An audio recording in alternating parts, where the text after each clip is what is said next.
Deb, thanks so much for joining us here in beautiful Deer Valley at Fortune Brainstorm Tech. It's great to be here. How did you end up joining Ancestry in I believe it was 2021, right? Yeah. I got a call. I was working at Facebook. It was called Facebook at the time. And I'd been there for almost 11 years and I'd worked on a number of things. And I got a call about this amazing tech company. They wouldn't tell me the name. It was very mysterious. And they said, it's a 35-year-old tech company and they want to talk to you. And I thought, what a fascinating thing. I need to figure out what company this is. And after I signed the NDA, they said it was Ancestry, and I immediately signed up for the service, spent a bunch of time on the site. I could just see so much interesting potential. And so I was really excited about the opportunity, and, I had to say yes. Well, that's such an exciting time in technology. We're so fortunate to be here at Fortune Brainstorm. I'm curious, what are your takeaways from the conference so far? Well, what's amazing is just the energy. We talk a lot about tech and where it is today, but the energy is palpable. There's so much growth and opportunity to come, and everybody's excited about the new technologies and how that's going to transform work. But also you're seeing companies come along that could do things that we could never have imagined. And, one of the things that I love about tech is that we're all very hopeful. That's why we're in the space where we feel like technology can make lives better. I think the biggest thing is there are a lot of concerns, climate being a huge issue. As we sit here, it's beautiful, but, this is the hottest summer on record.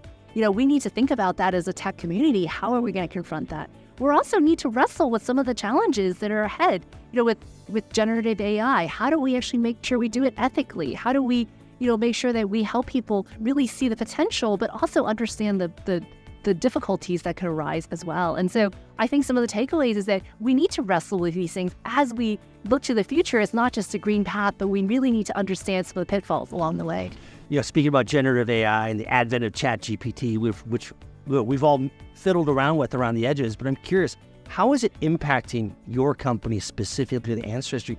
And are you guys harnessing the power of generative AI for your own products and services? We have definitely tested a number of different things with generative AI. Part of it is we're a family history and storytelling company. And so, you can see how the power of our data and content that's exclusive to us married with, the public content could be such a powerful tool. And it's something we're exploring today, but we want to do it in a way that's safe and honors the history of families and making sure that, we're capturing it in the right way. Are you seeing impacts that are going to have, much longer tails in terms of legs and impact on the industry and the technology curve that are going to drive Ancestry for many decades forward?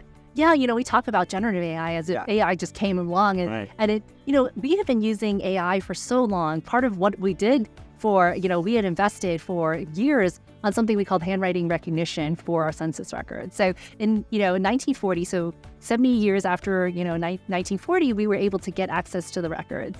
And, it took us 9 months to digitize that. We scanned it. We actually had people physically keying things. And then with the 1950 census, 72 years later, we were able to scan it in 9 days. And so think about how AI was able to take something that was really hard and make it so much easier for such a smaller cost. That's going to completely transform what's possible for us to digitize.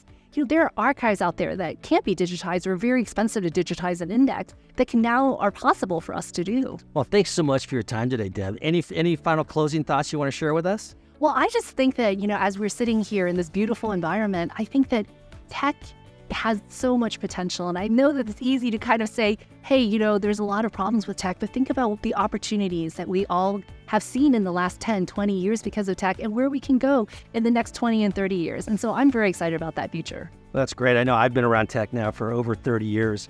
And just when people think it's kind of slowing down and reached its peak, something new comes along and changes it all. And it's a great time to be involved with it.